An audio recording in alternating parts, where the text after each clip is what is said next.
Hello everyone. Today we'll be talking about pyrexia of unknown origin. So it is a mystery of any persistent fever.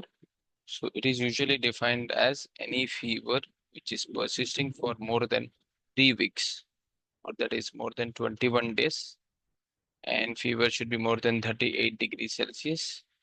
And another point is that even after evaluation for even 3 days, suppose the patient is admitted on inpatient basis for fever. Even after thorough investigation and evaluation for 3 days, if a cause is not known, then it is called as pyrexia of unknown origin. So all three should be met.